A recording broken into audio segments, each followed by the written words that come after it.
All right, welcome to Real Women Real Estate Podcast, episode 20. Woo woo. Woo-hoo. I'm Kimberly. I'm Courtney. And I'm Ebony. And of course, we have a special guest of the week. But first, the quote of the day. There's always something to There's always something to suggest that you'll never be who you want it to be. Your choice is to take it or keep on moving. Felicia Rashad. Mm-hmm. That's deep. I like it. I'm feeling it. Fellow Houstonian Felicia Rashad at that. All right. Well, let's get down to business, ladies. We have a very special guest, Miss Maggie Beckley, who is Director of Real Estate for Advocate Aurora Health. I'm really excited about Miss Maggie. Let me tell you why. But Maggie Beckley is the Director of Real Estate at Advocate Aurora Health, the 10th largest not-for-profit integrated health system in the United States. In this role, she develops and delivers real estate strategies, transaction services, and qualitative analysis for a portfolio of more than 500 Advocate Aurora Health locations, over 1,000 leases, and over 30 million square feet. Hello? Excuse me. That's boss stuff, Miss Maggie. Okay, I'm sorry. Let me get back. Maggie received her bachelor's degree from Xavier University. Sorry, guys. Xavier University of Louisiana in finance and accounting, and her MBA with a focus on real estate and commercial development from Roosevelt University, where she held honors as a Goldie B. Wolfe Miller Women in Real Estate Initiative Scholar. Maggie also completed Marquette's Associates in Commercial Real Estate or ACRE program, Harvard's Business School's Young American Leadership Program, and is a licensed real estate broker. So thank you so much for joining us, Maggie. We're really happy to have you. Thank you for having me. So I am an avid listener of the podcast, so I'm excited to be here. Oh my gosh, thank you. This is like a full circle moment, right? It is. Yeah. I'm excited. So thank you. Absolutely. We have a lot to cover today because, as your biography states, like, you are kind of decorated. You're kind of a big deal. All right. So we're going to jump right in and let's talk a little bit about your background. Your academic background is in finance and accounting. So how did that lead to your current role as Director of Real Estate for Advocate Aurora Health? Yeah, so very early on, I really loved and I was infatuated by real estate when I was younger. So my mom and dad would tell you I would circle like the Shore West home books or watch Parade of Homes, and I would like ask for houses for Christmas or my birthday. And my dad was like, I think you need to understand how this works. I can't just go buy you a house. So he was very intentional about helping me like gain like skills around, what real estate means and how you could buy it. And so I helped balance the checkbook, did the budgets for the home, things of that nature. And so I just grew really strong in math. And so when it was time for me to go off to college, I looked at programs, and I was very intentional. I wanted to go to an HBCU, and they didn't have formal real estate programs. So I had mentors that said, you know what, if you're strong in math, in numbers and finance, you need to, major in finance and accounting, and that would lead you into a path in real estate eventually. Having that foundation would be really beneficial for you long term. So shout out to that mentor, and I guess they were right. And so I did the Inroads internship program, and so through that they aligned me with Aurora Healthcare. So we merged, and that's how we became Advocate Healthcare. But I got the internship. I did the internship in finance and accounting. After I graduated from Xavier, they offered me a full-time job. And so I worked in corporate finance. The real estate and facility service line was one of the departments that I supported because I had interest in real estate. They were very, they were very helpful in letting me get that experience into what corporate real estate was. And I just felt like after so many years, it wasn't enough. So I wanted to do it full time. The opportunity came around. They had a corporate real estate role. I applied for it, and I started as the real estate manager, and I was just promoted to director about three weeks ago. So that was my journey into real estate. That's Congratulations. amazing. Yeah, thank you. Thank you. That's amazing. Congratulations. So I heard you say that you learned about the position and the company through an internship. Is that correct? Correct. Mm-hmm. So that's a unique bridge between what your interest was, which is initially residential real estate, to corporate real estate. It kind of feels like our culture doesn't really know about corporate roles like yours. So I guess my question is, why do you think that is, or how can there be more exposure so that people like who look like you and I can be exposed to those type of opportunities? Yeah, I feel like in our community we don't know a lot about it because we don't see ourselves in the industry. And so until, even when I had an interest in the industry, I never saw anybody that looked like me, no one I could really tap into that did commercial real estate except for people, in the industry that did residential. So I had family that owned real estate, or I knew about the sales and, residential sales. And when I would inquire about opportunities, I was always directed just to residential. And so I felt like that's what I wanted to do for the longest time. But when I had the opportunity to work for Aurora Healthcare, now Advocate Healthcare, I just, I just asked those questions. I would ask, like, how do these facilities get built? How are they managed? What can I do to be a part of it? And so I would, again, I would be exposed to the project. So I was more on the budgeting, financial planning, and analysis side. So on the back end, learning how we financed our projects and how we had to budget and get the capital to build those projects, how we had to plan for them. And so that's what I was exposed to, but I still really didn't understand the full realm of like, what does this really mean for an organization? And so that's how I just really got exposed to it. So as I learned more, I just asked more questions and, said, what did I need to do to get more into the industry? So was that getting my broker's license? Could I be a broker for commercial real estate?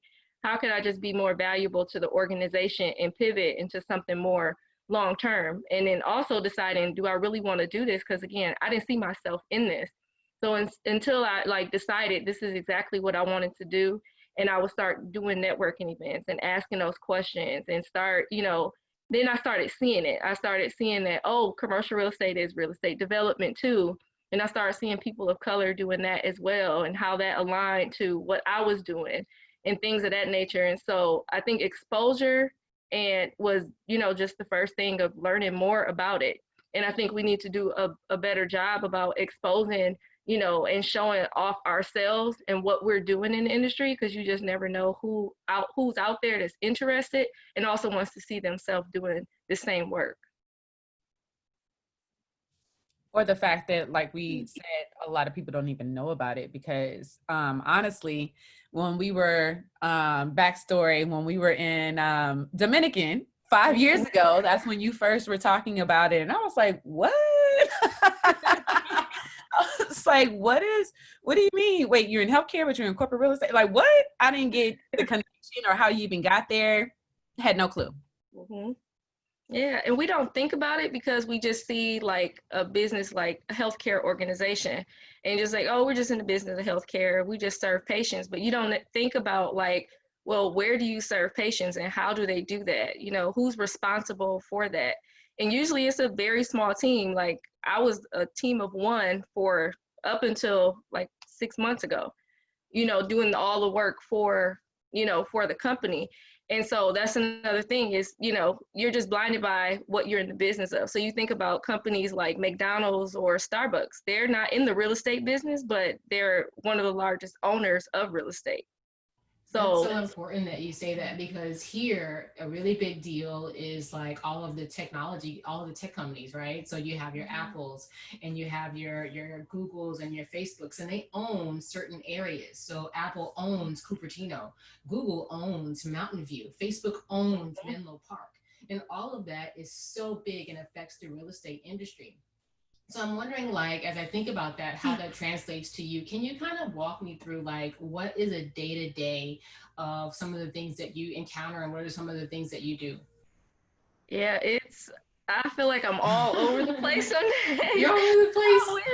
I wish I could follow like a set to do, but it's so many different things. And so primarily it's just the management of the real estate. So it could be anything from, we're currently, building two new hospitals. And so before, when the plans were coming to fruition about, deciding let's build a hospital, it's discussions with our business development team and our operations team, and they take these metrics that they've identified on like patient populations and the trend and where people live and where do they come and go from work, and where do they seek out places of care. And so working with them and learning about that, so I could then work with our brokers, because we hire outside commercial brokers. We work with Cushman Wakefield, and Wisconsin and Illinois we work with CBRE. And so then we will work with them and we share that information to say, this is the general area where we want to be. We're looking for this much land. And so it also would include working with our design and construction team. They would put together a program to say, based on what we need in the facility, what uses, is it family practice, is it a surgery center, things of that nature, they would develop a program. So I'm in project meetings to sit with them to understand the size and the scope of the project. So then I could relay that back to our brokers to say, I need this much land, I need to be in this area. Then I'm meeting with finance and accounting to also manage project budgets. So, who needs to be paid? Is just commission? Is the seller paying the commission? Are we paying the commission? And then once a facility is actually built, we are regulated by what's called CMS, and we have to have like internal lease agreements between our entities. So in a hospital, if you go to a hospital and then you also go to a medical office building, it's the difference between hospital-based services or clinical-based services. So I'm also working to put internal leasing agreements so we could document that for reimbursement reasons. And then working with accounting to make sure rent is paid. We also lease space to other third-party physicians. So I'm managing the leases and I negotiate those internal leases as well. And then it's selling property. So anything we need to dispose of, I'm working with our operations team to identify any property that we may be looking to vacate or that's underutilized. And then I'm working, with our brokers and our other development partners to sell that. So it's a whole lot going on. That's a lot of moving parts. It's a lot of moving parts. That's a lot of moving parts. Yeah, working in a company, it's so many different departments, and real estate is interesting how it touches all of those different departments. And, we're all like our own development team per se. So it's like I build like my own development team internally per se to get, what our strategic initiatives are for the organization. And how it's interesting that they don't outsource. That's interesting that it sounds like a lot of that stuff is done in-house and it's done by you. Yeah, it's some things like I love it, especially the accounting piece. Man, all right, I didn't even know that existed. Yeah, some companies do outsource it. Kidding. Yeah, some companies do outsource it for that very reason, but I guess it just depends on the company and what's going on. I find, our company finds value with having someone internally to manage that, because if we, it's some things in healthcare that's proprietary information that we don't necessarily share, so around like patient volumes for any particular location, we don't necessarily share that. And so I could use that to our benefit, but I don't share that with like our outside parties. So it just depends on like trust and relationships too. It's a lot, but we do leverage a lot of external relationships too and vendors to move things forward. You bring up an excellent point, Maggie, that I was just thinking about when you were talking, which is like, we're in the middle of a pandemic, and like every day, I'm listening to the news and they're talking about like the crisis with hospital beds and what hospitals have to be creative with facilities and how they're caring for patients. So what does that look like? Like, how has your world changed since COVID? I can only imagine. Oh my goodness. It's like everything I do on a daily basis, and then you layer COVID right on top of it. So when COVID first hit around like March 16th or so, like our corporate offices shut down. We were directed everybody work from home except for like our clinical staff and of course the hospitals. We couldn't close down, but for us, you know, business services, we did. And so once that happened, it was notify landlords, you know, review leases to make sure we don't have a go dark clause, which means you default your lease if you're not active in the site for a certain period of time. And then just we had to do like level, what is called like surge planning, level 1 through 5. And so that's like level 1 to say identify like all of our properties, all of our beds, all of the space and the capacity, all the way up to level 5, which is, oh, now Maggie and your team, we need to go out and identify temporary hospitals. So what does that look like? So all of that, you know, we had to get that together in like a week. So it was like nonstop weekend hours all day, you know, just to plan for that. And then also pivot into, you know, we have team members that are caring for COVID patients that may have been exposed to the virus, so they can't go home to their families. So it also involved, you know, calling like hospital organizations to see what they're doing to, you know, manage that. So it was calling hotels to get temporary housing, you know, talking to Airbnb about temporary housing and managing that as well. So all of that, just, it was all hands on deck, and whatever it meant, whatever information we needed now, you know, is critical. Because, you know, for the rest of the world, it may seem like COVID is over, but we're still planning and having to make decisions around our real estate because of those impacts. Wow, like I can only imagine, like that sounds so stressful. That's the word I'm looking for. Stressful. But very happy to have somebody like you who's on the front lines. And it seems like, you know, that those other skills like needed to be adaptive and like needed to be creative and like quick thinking, like definitely seems like that's serving you in this role. So can you talk to us a little bit about what does a typical corporate real estate portfolio include? Like, I know you spoke about it from a medical perspective, but like just in general for our listeners who may just be interested in entering this space, what kind of encompasses that world? Yeah, so it depends on the company, but a corporate real estate portfolio could include everything, a full breadth of what is in a typical commercial real estate portfolio.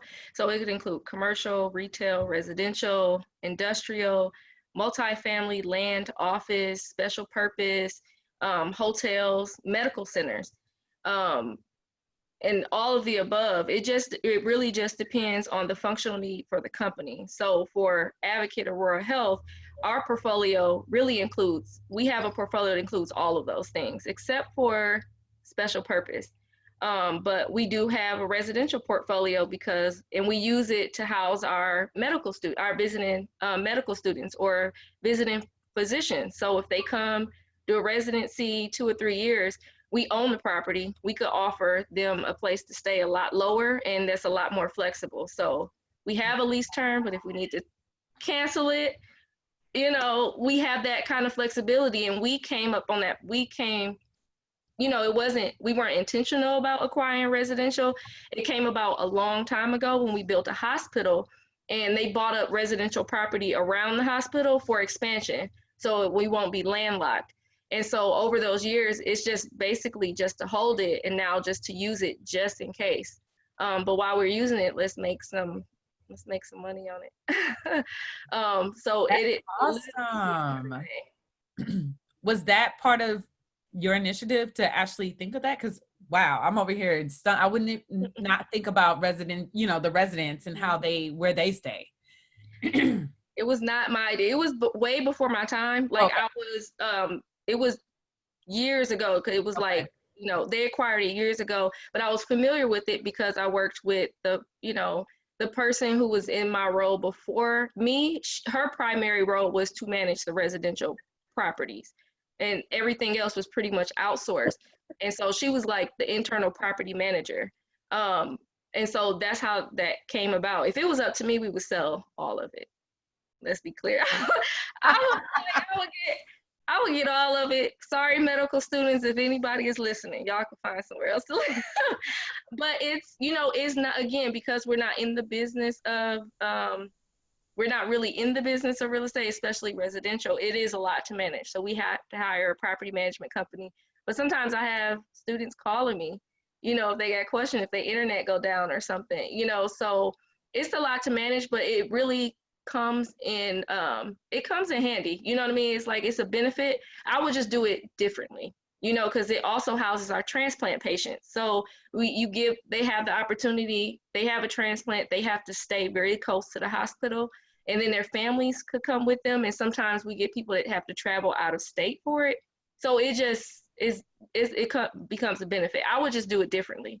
And so if you would see that some healthcare systems are now investing in hotels, you know, to just help with that, you know, to manage that population of people that actually need some kind of residential housing. Would have never thought of that. That's awesome. So yeah, I love about real estate. Like, there's so much you can do. You can either be in investing space, you can do residential, you can do commercial, and now we understand the realm of corporate, right? There's just so much that you can do in this business, and that's what I love about it. So, like, from a corporate perspective, like if I or someone else listening wanted to join and get into this corporate space, like what would be something, like kind of prerequisite, like what would be something that I would need to kind of get going and get started in the business? Yeah, so you know, it's a decision on, do you want to work internally or do you want to partner with the company?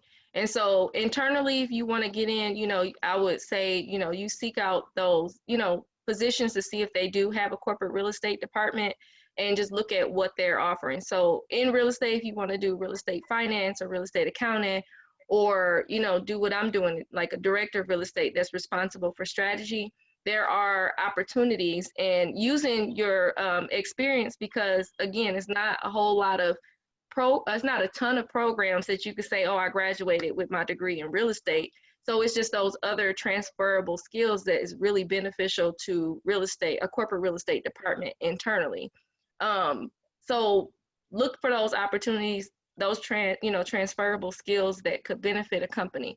But if you look in a partner, you know, like look to see what the need is for a company. So if, you know, if you're into residential, like I said, look at, you know, if you own property that is close to a medical center, you know, think of, you know, you could market to the hospitals. You could ask if you could send information. So like nurses, doctors, or what have you, would have their information, even to doctors, or if they are hiring, because we're always recruiting for new doctors, nurses, everything to come. And sometimes most of the time it is a nationwide search too.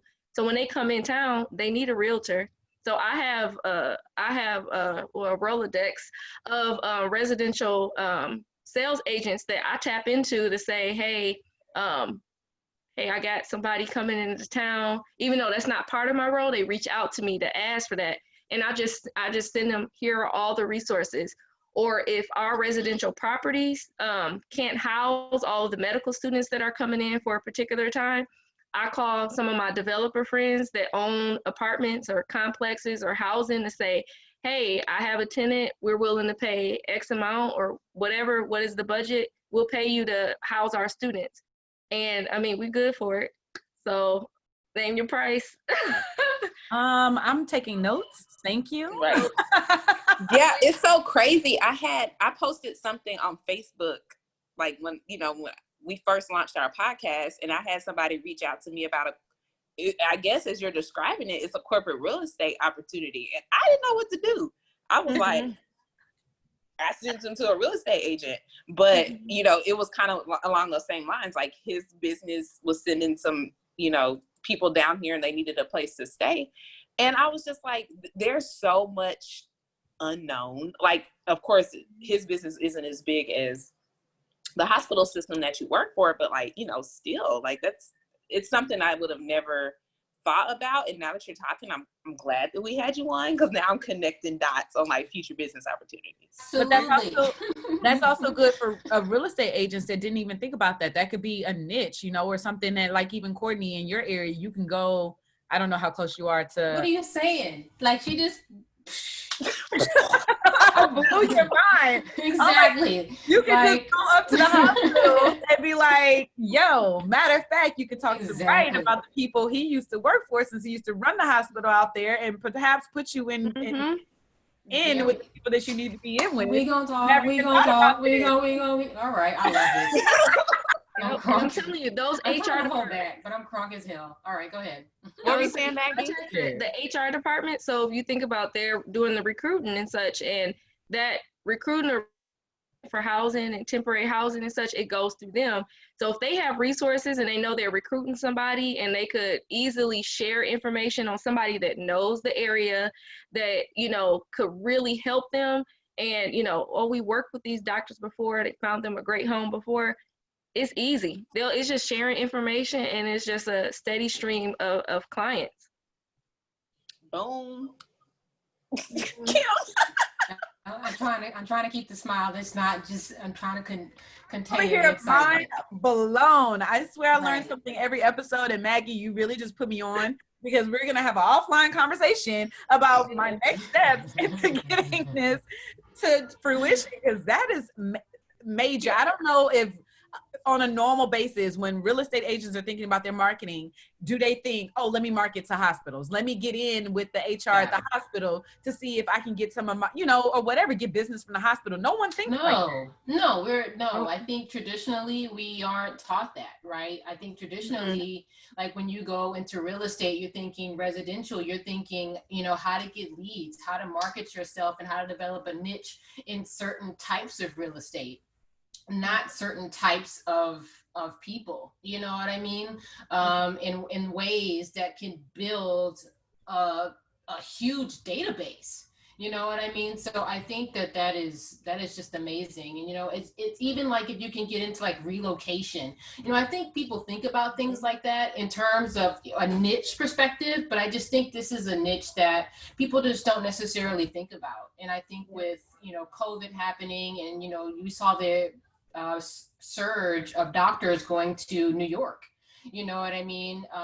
You know, what type of real estate needs were done for that, you know what I mean? So there's so many opportunities that I think that could have been tapped into, that, you know, and maybe the people are thinking about that, but we certainly haven't been thinking about those things. Yeah, I was about to say, I feel like this is like a seat at the table conversation, because I feel like people know about this, but I feel like maybe our community. Oh, they all know about it. They do. Yeah. But it's also access, and they're not asking either.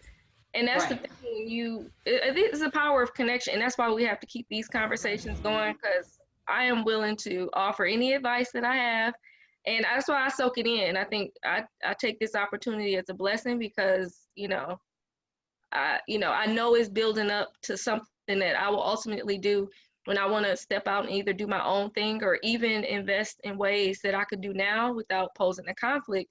But it's information, and anything I could share, you know, let's do it. Maggie is the plug. I love it. That's a good segue. So you mentioned like other investments and things like that, right? So you are a boss in this realm. You do so much in regards to the corporate, which has afforded you so much knowledge in regards to reading contracts, leases, just in regards to communicating with people. We often talk about on the show being able to pivot and shift in your communications. And I understand being a former accountant, working with different departments, right? You have to make that shift. So do you make that shift? Do you do private investments? Do you do outside investing outside of your 9 to 5? So not yet. I would consider my house that I own as an investment. You know, I went into it, bought it, took advantage of like Obama, that neighborhood stabilization program, things of that nature, to buy it. And so like now I feel like I'm at a point to buy it and really capitalize on the gain that I could make. But outside of that, I'll be honest, my job, and I know this is an excuse, and I tell myself all the time, I just haven't had enough time to wrap my head around doing something on my own. So plans are in place and I'm working towards that. So like I have my brothers now, they're taking their sales license. You know, I'm always teaching them and informing them on things, get them into commercial real estate. So we've been talking and we plan to do some investments before the end of the year.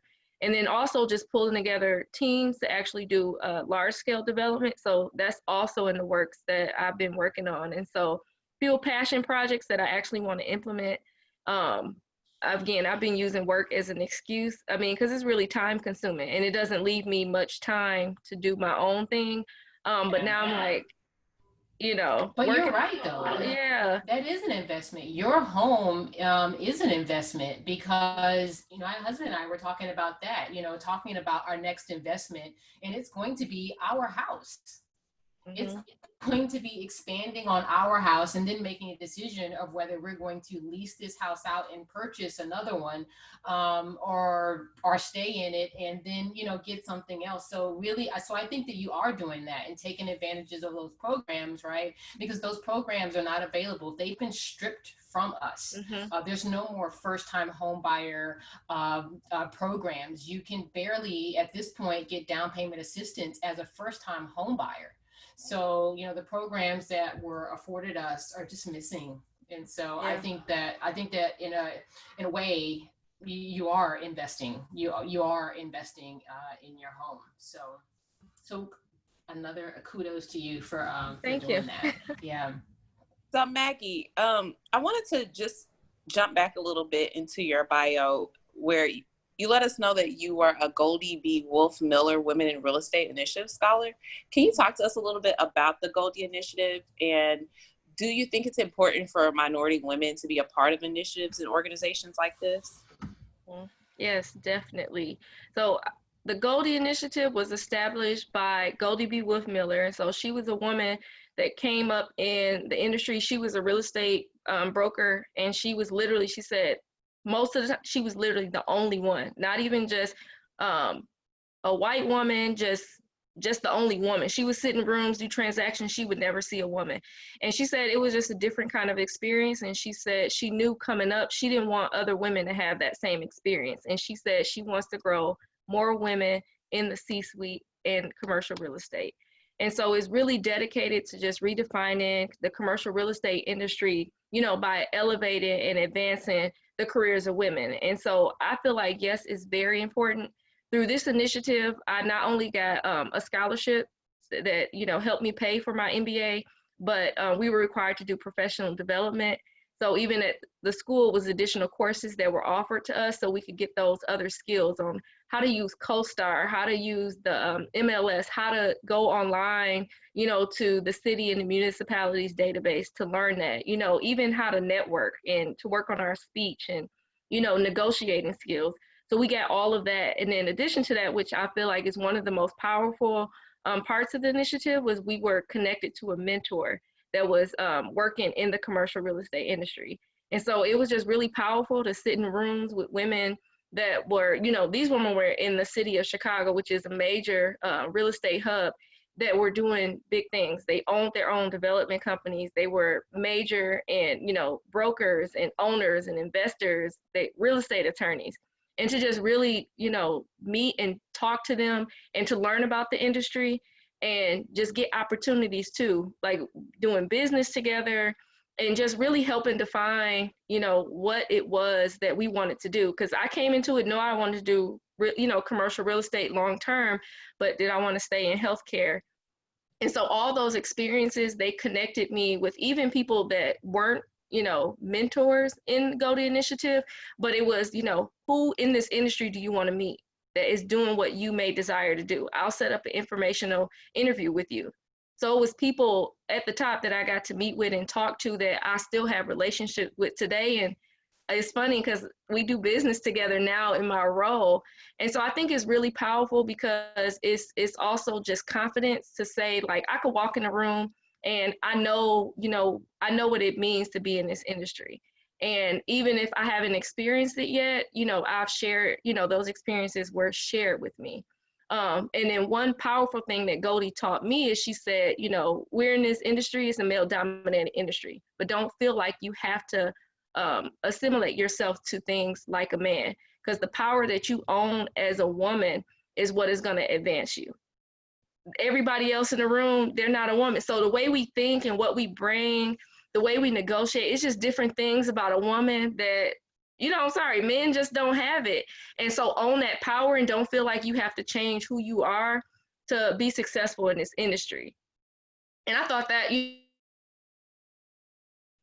that was powerful, because only me. They only think I'm, who I am. You froze for a second, so back it up, because that was so good. Where did I end up? You said I think, and then it froze. Yeah, you were in it too, man. I was about to pass the collection plate, man. That was so good. But no, that's 100% right, and that's really any industry. Women in business, like, we really have to own the fact that we are women and we bring something unique to the table.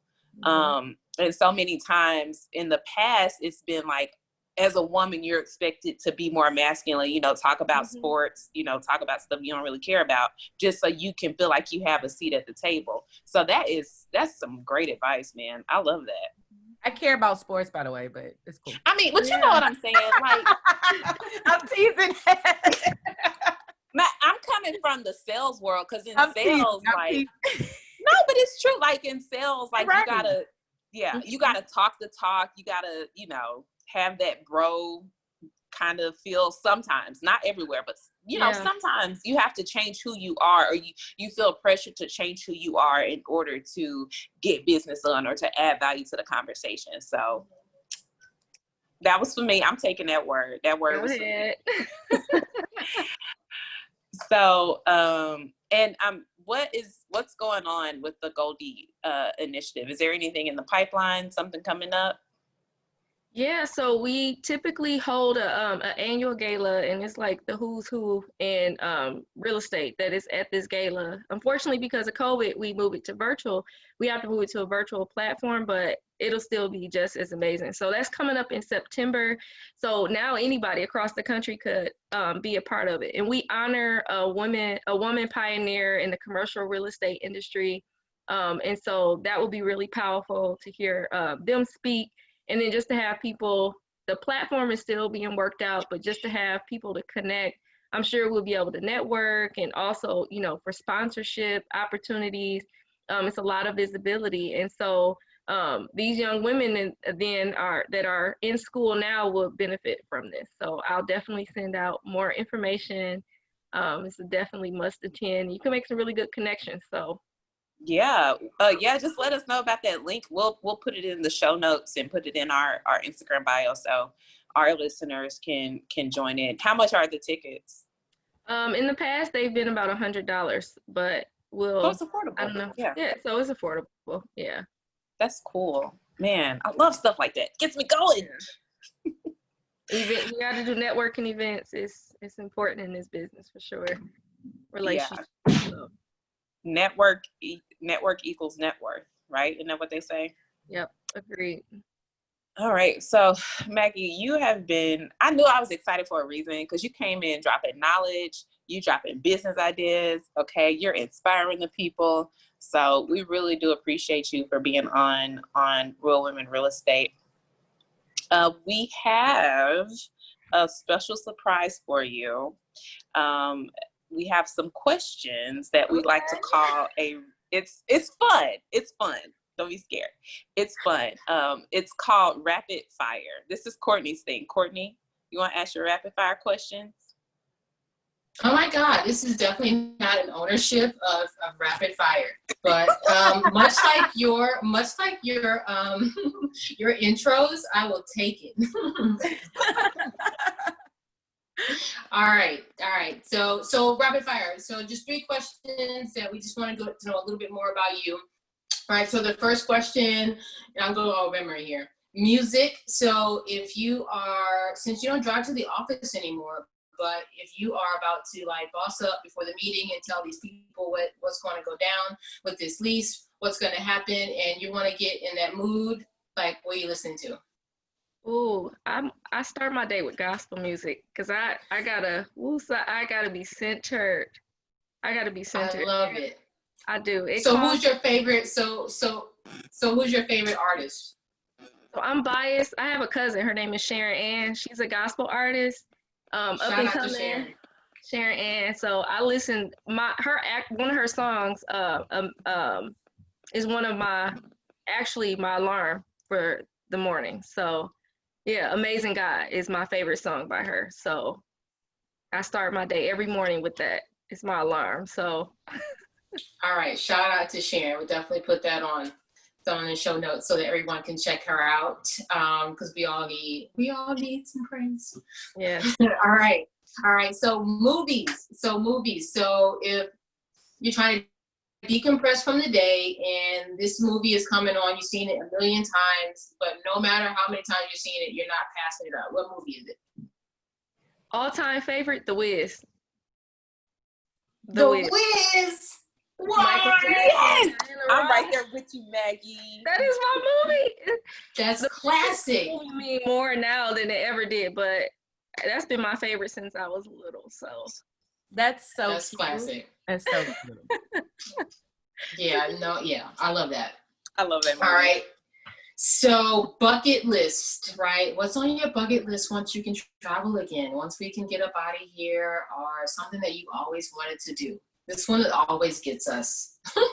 I want to see the pyramids in Egypt. Oh, I love it. I want to go straight to the motherland. It's Yeah. travel.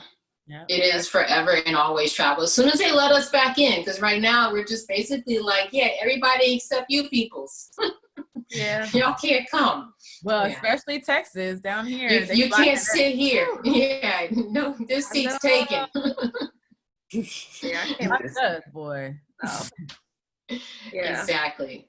No, that's awesome. No, I love that. I love your responses, and I definitely feel the same way. I think that's the consensus. It's travel. It's just to get up out of here right now and just take a break from everything we're seeing. So that's awesome. So I really appreciate it.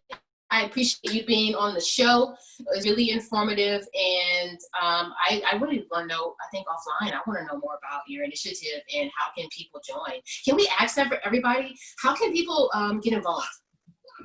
Get involved with the initiative. So for Yes. it right now, to invest. Wait, say what, you broke up. I'm sorry.